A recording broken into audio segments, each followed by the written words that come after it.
எல்லாருக்கும் நமஸ்காரம். இன்னைக்கு திருப்பாவை பாடல் 5, ஆண்டாளூர்லேயே திருப்பாவையில் பாடல் 5 பாட்டை சொல்கிறேன், கேட்டுக்கோ. மாயனை மண்ணு வடமதுரை மைந்தனை தூய பெருநீர் யமுனை துறைவனை ஆயர் குலத்தினில் தோன்றும் அணிவிளக்கை தாயை குடல் விளக்கம் செய்த தாமோதரனை தூயவுமாய் வந்து நாம் தூமலர் தூவி தொழுது வாயினால் பாடி மனத்தினால் சிந்திக்க போய பிழையும் புகுதருவான் நின்றனவும் தீயினில் தூசாகும் செப்பேலோ ரெம்பாவாய். இது பாட்டு. இந்த பாட்டுக்கு அர்த்தம் என்னன்னா,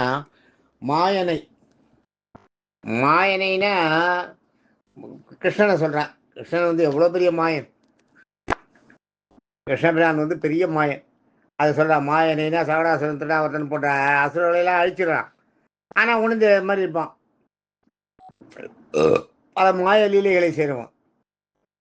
அதுக்கப்புறம் நம்மளை பார்க்கும்போது நம்ம பார்த்த உடனே அப்புறம் ஐயோ இவ்வளோ பெரிய ஆளாச்சின்னு வச்சுருவோம்ல, அது நமக்கு தெரியாமல் இருக்கிறதுக்காக நம்மளுக்கு அதில் ஈடுபடாத பண்ணுவான். நம்ம மாயையால் நம்மளோட அதை மறந்தே போயிடுவோம். அது மாதிரி ஒன்று நடந்தாவே நம்மளுக்கு தெரியாது. அதுதான் இங்கே சொல்கிறான். மாயனைன்னு பெரிய அற்புதங்களையெல்லாம் பண்ணி காட்டுவான். தன்னுடைய தெய்வ சித்த இதையெல்லாம் காட்டுவான், சக்தியெல்லாம். ஆனால் நம்ம அதை மாயையால் அதை உடனே மறைச்சிடுவான். அதான் இங்கே சொல்கிறான். மாயனை மண்ணு என்றால் ஜெயிக்கிறது. மண்ணுன்னா ஜெயிக்கிறது. வடமதுரை மைந்தனை, வடமதுரையில் ஜெயிச்சது. வடமதுரையில் லவணாசுரன் ஒருத்தன் ஆண்டு இருந்தான். ஆக்சுவலாக லவணம்னா சன்ஸ்கிரிட்டில் லவணம்னா உப்பு, தமிழில். அதை ஞாபகம் வச்சுக்கோங்க. லவணாசுரன் ஒருத்தன் ஆண்டு இருந்தான். அவனை வந்து சத்ருகுணன் தான் கொன்னது. அயோத்தியிலேருந்து லவணாசுரன் வந்து மதுராவில் ரொம்ப தொல்லை கொடுக்குறான் வடமதுரையிலேருந்து கேள்விப்பட்ட உடனே அங்கேருந்து அயோத்தியிலேருந்து அனுப்பி சத்ருகுணனை விட்டு சத்ருகுணன் தான் அவனை அழிக்கிறது. அது ஒரு கதை இருக்குது. அதையும் இங்கே சொல்கிறார் சேர்த்து. மண்ணு வடமதுரை, மதுரையில் ஜெயித்தவனை, மைந்தனை அந்த பூமிக்கு சொந்தமானவனை, மதுரையில் வந்து சத்ருகுணனை அழிச்சிருக்கார். கிருஷ்ணன் வந்து எவ்வளோ பூலையில் எல்லாம் புரிஞ்சிருக்கார் இல்லையா, அது சொல்கிறேன். வடமதுரை மைந்தனைனா அந்த மதுரை மண்ணுக்கு சொந்தக்காரனே அர்த்தம். மண்ணின் மைந்தன்றாரே அது மைந்தனை. தூய பெருநீர்ங்கிறது தூய பெருநீர் யமுனை. அந்த காலத்தில் யமுனை எவ்வளோ தூயமாக இருந்தது. இப்போ பார்த்தீங்கன்னா யமுனை தான் டெல்லியோட சாக்கடை பூரா யமுனையில் தான் விடுறேன். டெல்லியோட சாக்கடை தான் பேர் யமுனைக்கு. இப்போ கொஞ்சம் மோடி வந்து கொஞ்சம் கரெக்ட் பண்ணியிருக்காரு. அதெல்லாம் இருந்தால் கூட ஃபுல்லாக சாக்கடை தான். இப்போ டெல்லியோட சாக்கடை தான் யமுனை வந்து ஆக்சுவலாக யமுனை தூய பெருநீர் யமுனையாக இருந்து தான். தூயமான அந்த தண்ணி இருந்து தான் அதில் தூய பெருநீர் யமுனை.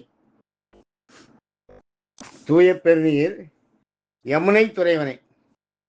மதுராவில் பிறந்து யமுனை என்ற மதுராவில் உள்ள சுத்தமான மிகப்பெரிய ஆற்றுல விளையாடி கொண்டிருப்பவனை தூய பெருநீர் யமுனை துறைவனை. யமுனை துறைவன்றது அதான் அவருக்கு பேர். யமுனையில் எப்போ பார்த்தாலும் தண்ணியில் ஆட்டுறதானாம். யமுனை துறைவனை ஆயர் குலத்தில், ஆயர்னா வந்து இடையர்கள் குலத்தில் தோன்றினவன்.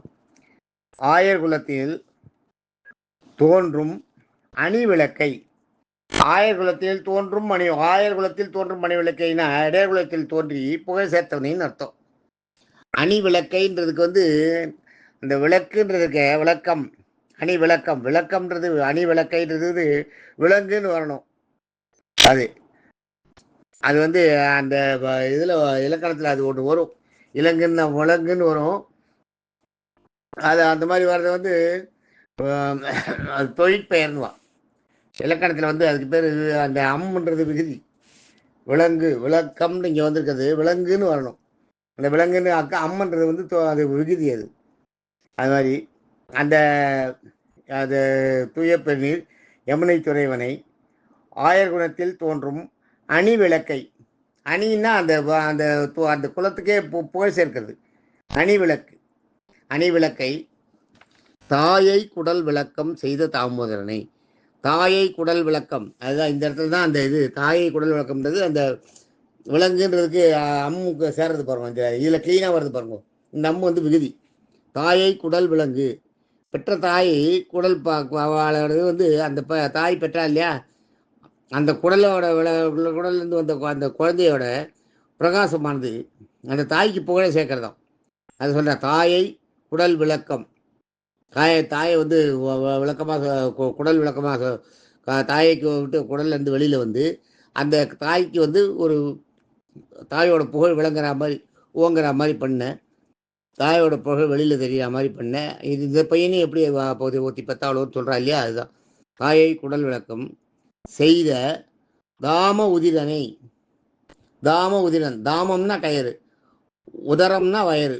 தாம உதரனை, அதுதான் தாமோதரன்றது, அதான் தாம உதரன்.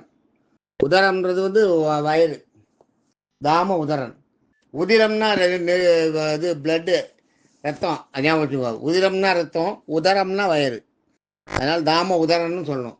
கயிறால் காட்டப்பட்ட வயிற்றை உடைய கயிற்றுல அந்த யசோதை வந்து வண்டயத்திரோட போறா கிருஷ்ணன்றதுக்காக பிடிச்சி கட்டி வச்சுட்டானாம் அந்த வெளியில் இருக்க 2 மரத்தில். அது மது கையில் பிறந்துங்கன்னு 2 பேர் மரமாக இருக்காங்க. அதுக்காக நான் அப்புறம் சொல்கிறேன்.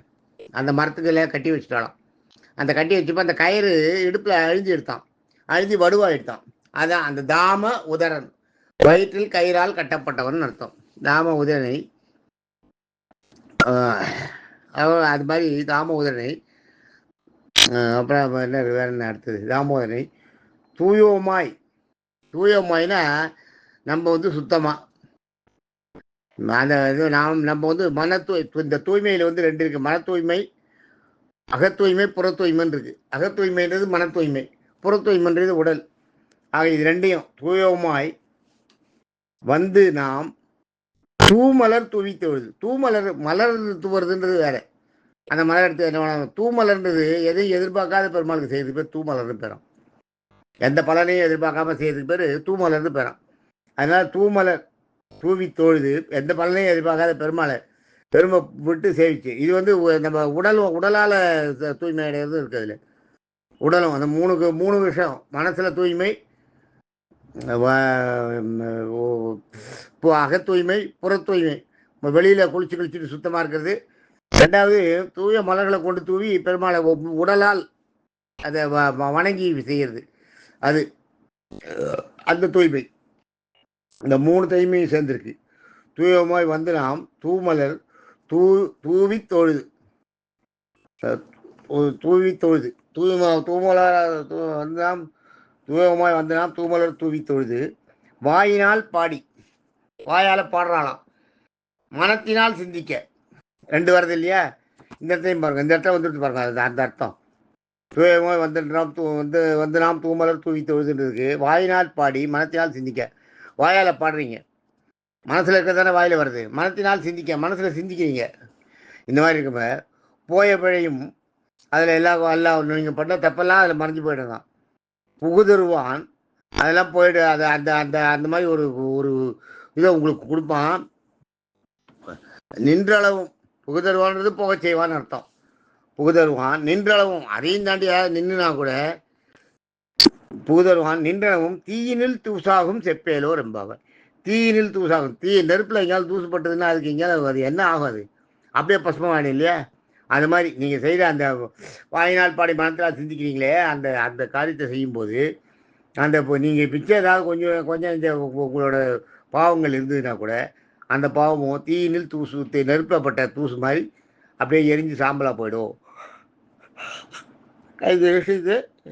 இந்த விஷயத்தை எல்லாருக்கும் சொல்லுங்கோ, அதான் செப்பேலோ.